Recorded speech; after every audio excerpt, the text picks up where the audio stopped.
की पत्नी का आपके साड़ू से चक्कर है। जी जी, मानने को तैयार नहीं है। उसकी माँ को पैर छुओ तो गाली देती है, पत्नी गाली देती है। आप सभी चैनल को सब्सक्राइब कर लीजिएगा।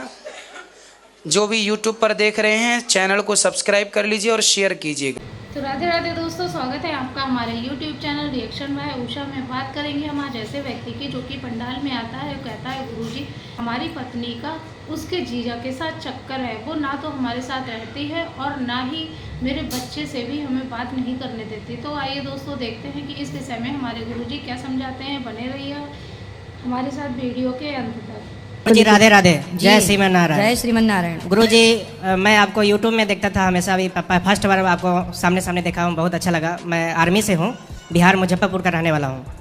और मेरे परिवार फादर मदर सिस्टर दिसंबर महीना में आए थे, जो आपके दर्शन किए और दर्शन किए। सुबह शाम पूजा पाठ करते हैं, गौरी गोपाल का पूजा पाठ होता है। हम भी घर में 2 महीना पहले छुट्टी गए थे, तो 4 बजे से ही पूजा पाठ होता है। तो हमें भी बहुत अच्छा लगा, तब से मैं आपका कथा देखता हूँ सब, और हमें भी बहुत अच्छा लगा जो हम आपका दर्शन के लिए आए। गुरुजी, हमारे लाइफ में बहुत समस्या चल रहा है। हमारी पत्नी है, 2 बच्चे हैं, 10 साल की एक लड़की है खुशी कुमारी, एक ज्ञान कुमार है 7 साल का। पत्नी है, शादी का 11 साल हो गया, लेकिन 1.5 साल से हमारी पत्नी को बच्चे को मिलने का मौका नहीं मिलता है। बच्चे का बहुत याद आता है, लेकिन तो आपकी पत्नी आपसे अलग रहती है क्या? हमारी पत्नी अलग रह रही है, अपने मम्मी पापा के साथ रहती है मायके में। क्यों? वो उसका गार्जियन है, सो मम्मी पापा भाई नहीं है, उसका गार्जियन है, सो जीजा है लड़की का, जो नहीं चाहता है परिवार बसे, उसने भगा दिया उसको। शुरू शादी के टाइम से हंसी मजाक उसका चलता था। मतलब आपकी पत्नी से उनके जीजा का जी, जो हंसी मजाक चलता है, हंसी मजाक वगैरह और जो भी है शुरू से चल रहा था। तो पत्नी तो आपके साथ जब थी तब तो अच्छी थी। हाँ थी, साथ अच्छी थी। जब मैं समझाता था तो समझती भी थी, और कुछ टाइम झगड़ा हुआ, जो सोती रह जाएगी, स्कूल में बच्चे को नहीं भेजेगी, तो हम गुस्सा करते थे। तो ऐसे करके वो भी गुस्सा की, हम भी गुस्सा हुए थे। इस मैटर पे वो घर में फ़ोन की, तो उसको जीजा को पता चला, तो उसका जीजा भगा दिया और वो अपने मायके आ गई। हम साथ में रहते थे जोशीमठ में, आर्मी में। तो फिर आपकी पत्नी से अब आपकी बात नहीं होती? नहीं बात होती है सर। और बच्चे से भी मैं अभी भी छुट्टी जा रहा हूँ। अभी 2 महीना पहले भी गया था, काफ़ी कोशिश किया, गया भी पत्नी को, ह्यूमन राइट को लेके भी गया था साथ में। पत्नी को पैर पकड़ा कि चलो घर बसाओ, जो भी हुआ हमारी ही पूरी गलती है, लेकिन वो मानने को तैयार नहीं है। उसकी माँ को पैर छुओ तो गाली देती है, पत्नी गाली देती है, बच्चा से मिलने का मौका नहीं देती। बच्चा का बहुत याद आता है, लेकिन बच्चा से भी मिलने नहीं देती है। उसका भाई है, सो बच्चे को गोदी भी लिया तो उसका भाई छीन ले रहा है, गाली गलौज कर रहा है। किसका भाई? लड़की का भाई, जो हमारी मैडम है भारती कुमारी, उसका रंजन नाम है उसका छोटा भाई का। आपका साला? जी जी। तो कितने 1.5 साल से घर में है? जी सर, 1.5 साल से।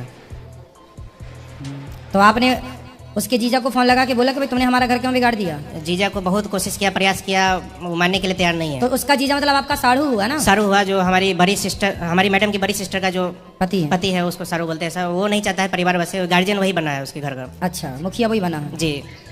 और हर जगह लाइजन लिंक है, नेतागिरी करता है आरजीपी में। देखो एक बात बता दूं आपको, रिश्ते तब टूटते हैं जब आप दोनों के बीच में कोई तीसरा बाहर वाला इंटरफेयर कर देता है।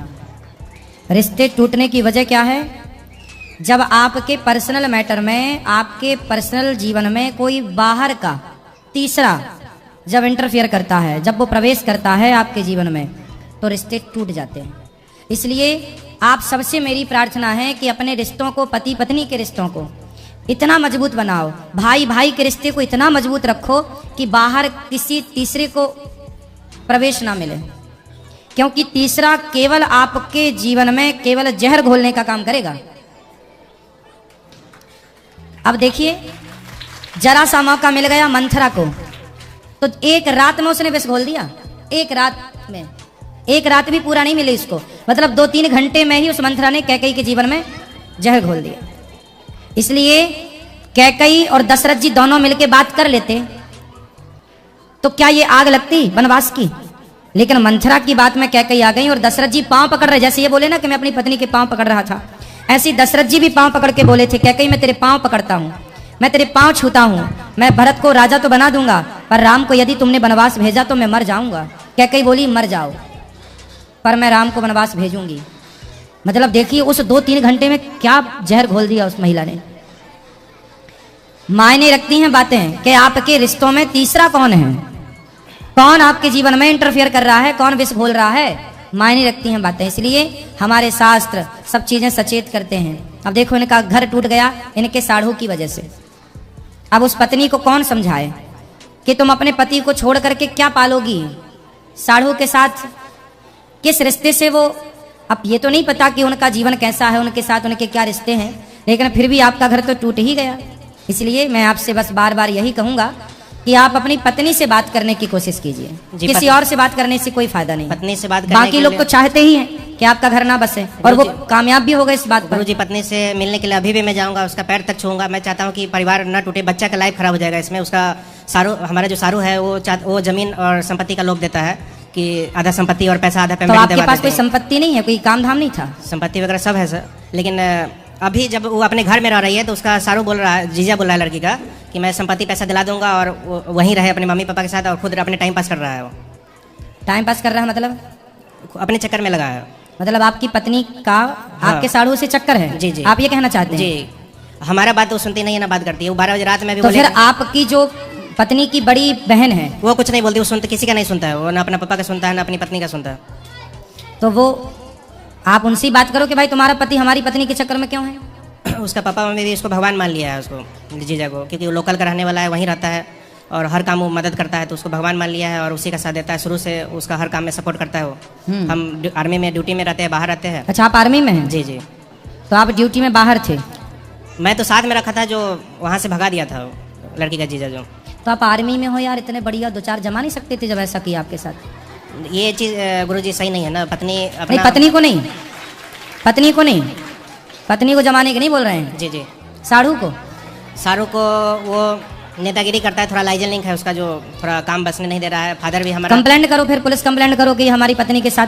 पुलिस में भी सब मिले जुले हैं थोड़ा। मैं अभी से पहले 2 महीना पहले गया था, सारू को भी मिले जुले 2-3 आदमी 4 आदमी से, तो कंप्लेंट डाल दिया थाना में। तो थोड़ा मिला जुला है। आरजीपी में नेतागिरी करता है वो, गुड्डू चौधरी नाम है उसका। तो फिर देखो, पुलिस कंप्लेंट से भी काम नहीं बना, मतलब कोई भी हालत में काम बनने नहीं दे रहा है वो। फिर आपने क्या निर्णय लिया? हम चाहते हैं सर कि जो भी डिसीजन है उसका, जो जीजा कर रहा है उसमें 4-5 साल जवानी का मजा लेगा और कुछ नहीं है। बच्चे की लाइफ खराब हो जाएगी उसमें। हम चाहते हैं दोनों बच्चा हमें मिल जाए, और अभी भी हम चाहते हैं कि वो ठीक ठाक से आ जाए, हम रखने के लिए तैयार है। लेकिन जो भी गलती काम की है, जो भी की है अभी तक, हम चाहते हैं परिवार बच जाए, क्योंकि बच्चे के 2 बच्चे हैं सर। 10 साल का एक लड़की है, 7 साल का लड़का है। तो बच्चे की इसमें लाइफ खराब हो जाएगी, क्योंकि दोनों बच्चा सूख गया, कमज़ोर हो गया। जो हमारे साथ था, जो शरीर ठीक ठाक था, गोरा चिकना था, वो चीज़ नहीं है अभी कंडीशन। काम करवाता है वहाँ दोनों बच्चे से, पढ़ाई लिखाई स्कूल में, गाँव स्कूल में, लोकल में भेजता है। वो भी एक लड़की को भेजता है, लड़का को भेजता नहीं है। तो आप देखो अपने बच्चों, अब देखो बच्चों के लिए आपको फिर जंग जीतनी पड़ेगी। भगवान राम यही तो कह रहे हैं जी। कि सीता को हर के लंकापति ले गया, तो राम उस लंकापति को से सीता माँ को वापस ले आए। हर पति का धर्म है अपनी पत्नी को वापस लेके आए। यदि वो किसी चंगुल में है तो आप उसे आजाद कराइए। तो देखा दोस्तों, आज की वीडियो में जैसे कि उस व्यक्ति ने कहा कि उसके जीजा के साथ हमारी बीवी का चक्कर चल रहा है, तो गुरुजी ने यही समझाया कि मियाँ बीवी की लड़ाई में अगर कोई तीसरा आता है तो लाइफ ज़िंदगी दोनों ही बर्बाद हो जाते हैं। तो दोस्तों, हमें चाहिए कि आपस के झगड़े को आपस में ही सुलझाना चाहिए। किसी बाहर वाले को इंटरफेयर करने का कोई मौका ना दिया जाए, तो हमारा जीवन सुधर सकता है। इससे कि हमारे बच्चे का भी भविष्य खराब होता है जब हम लड़ाई झगड़ा करते हैं। तो दोस्तों, आज की वीडियो से आपको जो भी ज्ञान प्राप्त हुआ हो, आप हमें कमेंट बॉक्स में कमेंट करके ज़रूर बताएं। और हाँ, अभी तक अगर आपने हमारे चैनल को सब्सक्राइब नहीं किया है तो हमारे चैनल को सब्सक्राइब कर लें, हमारी वीडियो को लाइक कर दें और कमेंट में राधे राधे लिखना बिल्कुल ना भूलें। मिलेंगे किसी अन्य वीडियो के साथ, तब तक के लिए राधे राधे।